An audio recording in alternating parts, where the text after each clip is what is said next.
And let's take a closer look at the high stakes heading into the Nevada caucuses and beyond. With the candidate fresh off his win in New Hampshire, he is Senator Bernie Sanders of Vermont. Welcome back to the NewsHour. Congratulations. Thank you very much, Judy. So are you now the front runner? I'll let you make that determination. All I know is we're working really hard. We're proud that we won the popular vote in Iowa, won the New Hampshire primary. I think we've got a good shot in Nevada and South Carolina. We'll just keep going. Well, I want to ask you about Nevada and South Carolina. 4 years ago in the primary, you came close in Nevada, but you didn't win it. In South Carolina, you were beaten pretty badly by Hillary Clinton. So you're confident you're going to win both? We have a much, much stronger organization, much better name recognition. We're feeling that we have a shot in South Carolina. In Nevada, I think we have a really good shot. We have all over this country, Judy, I think what I'm very proud of is that we have an extraordinary grassroots movement of people. We have thousands of people who are just knocking on doors all over this country, certainly in Nevada and South Carolina. And we have the agenda that I think speaks to the working families of this country. Let me ask you about some of your agenda. In Nevada, powerful culinary workers union, they announced today they're not going to endorse a candidate.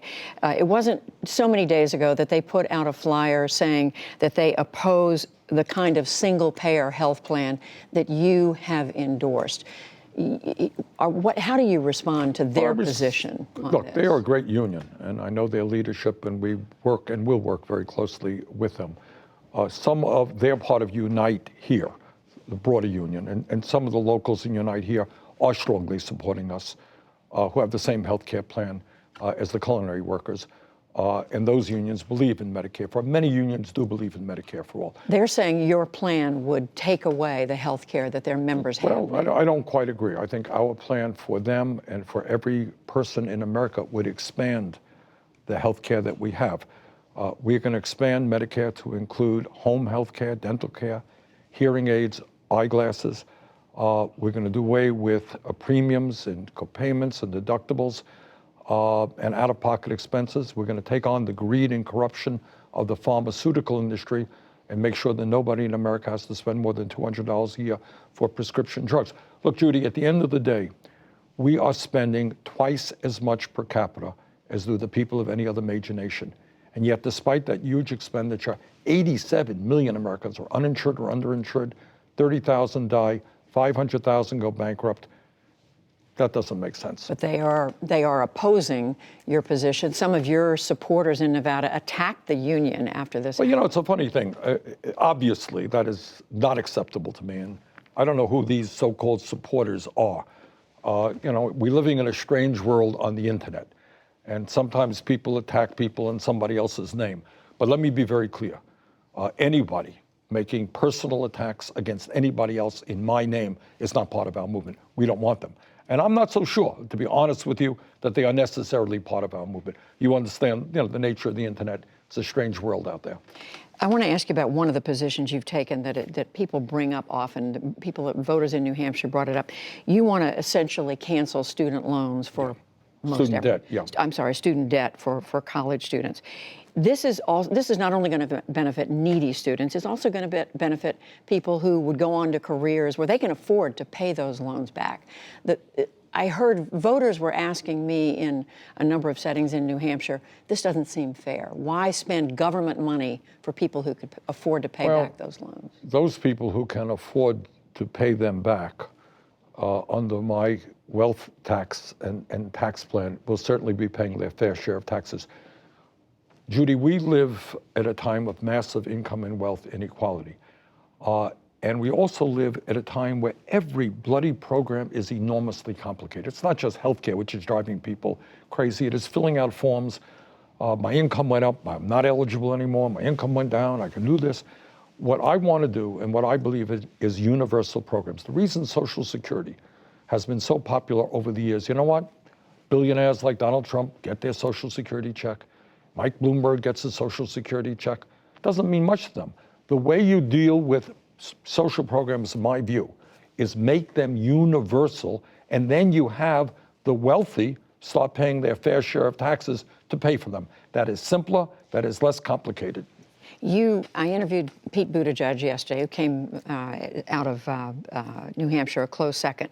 Among other things, he said, this is not the time for a politics of my way or the highway. And he said, if your only choices are between a revolution and the status quo, that's a vision that leaves most Americans out. Look, the agenda that we are talking about is the agenda that working families want. I'm proud to have led the way. Raise the minimum wage to $15 an hour. Healthcare is a human right. We are the only major country on earth not to guarantee healthcare to all people. If somebody thinks that's radical, fine. I don't think it is radical. You got to deal with climate change. Now, I don't know, Buttigieg or anybody else wants to deal with it in a modest way. You can't do it. The scientists are telling us we have an existential threat facing this planet. I'm sure you've read a dozen reports about this, okay?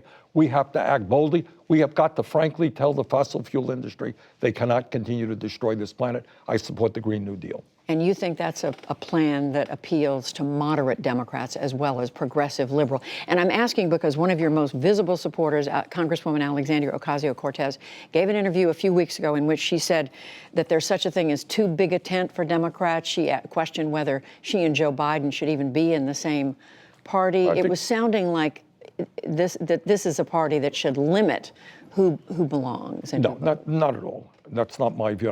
What Alexandria was talking about, I think, is that in Europe, where you have many, many parties, she and Biden probably would not be in the same party, and that's true. What I believe is that to win this election, and I think it's absolutely imperative that we defeat Trump, who is the most dangerous president in modern American history. The way you beat him is to grow the voter turnout. We need the largest voter turnout in the history of the country. And you know what, Judy? I don't think that the same old status quo politics is going to excite people and bring them out. What our campaign is doing is reaching out to disillusioned working people who no longer vote, to young people who have not gotten involved in the political process to the degree that they should. That is the way I believe we defeat Trump. But with all due respect, the turnout in Iowa was not what it was in 2008 when Barack Obama That's true. engendered a huge turnout. And then in New Hampshire, the turnout among young people was down. All right, let me say two responses. Number one, in Iowa, you're right, the turnout was similar to what it was in 2016. But you know what? Young people under 29 years of age, we saw a 33% increase in their participation. In New Hampshire, we won almost all of the working class communities in this country. And if we're going to bring working class people back into the Democratic Party, I think, frankly, our campaign is the campaign to do that. I was just going to say quickly, though, the younger voter turnout, 18 to 29 in New Hampshire, was down. I heard that. I'm not sure that that's accurate. My understanding is that on college towns, the turnout was high, but we haven't really analyzed those results yet. A question that has come up from a number of voters, your health records. You said last fall you'd release them by the end of 2019. What is your plan about that? Well, we did. We released them in the same way that other candidates did release them. As full and as complete as? Yeah, I think that that's fine. Look, it's no great secret, I had a heart attack in early October. Follow me on the campaign path. We're working hard. I am feeling fine. And I was going to ask you, how do you feel? I feel great. A little bit tired. I haven't had a day off in 3 weeks, but other than that, I'm feeling pretty good. Understandable. Pete Buttigieg said yesterday, he said, in order to compete against a president and his allies who've raised astonishing sums of money, we need to go into this fight with everything we got. The president raised more than $60 million in January. Well, does he have a point? No, he does not have a point. I mean, the other part of the answer that you're going to give me is, of course, he's raising money from some 40 or 50 billionaires or whatever who are pouring big money in trust. The CEOs of the drug companies are pouring a lot of money into his campaign. Look, that's what candidates always say. At the end of the day, the American people, in my view, or most people, are frankly disgusted by the power of billionaires controlling not only our economy, but the political life of this country as well. What we have done is raise money in a very different way than the Mayor Buttigieg has. We have received more contributions from more people than any candidate in the history of this country at this point in election, averaging $18 apiece. We are a candidate of the working class in this country. Our major contributors are teachers. I am very proud of that. I don't go to billionaires' homes.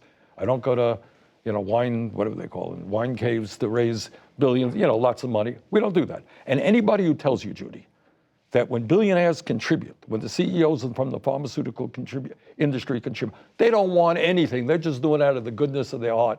I don't think anybody in America believes that. And that is why we have such why in terms of the drug companies, we pay 10 times more than Canada and other countries do for the same exact medicine. Of course, billionaires contribute for a reason. They want influence in the political process. I don't want their money. My job is to represent the middle class and working families of this country. Of course, there's another billionaire in the race. We can talk about I it heard the about next that. time. I did. The next time we're together. Senator Bernie Sanders, thank you. Thank you very much, Judy.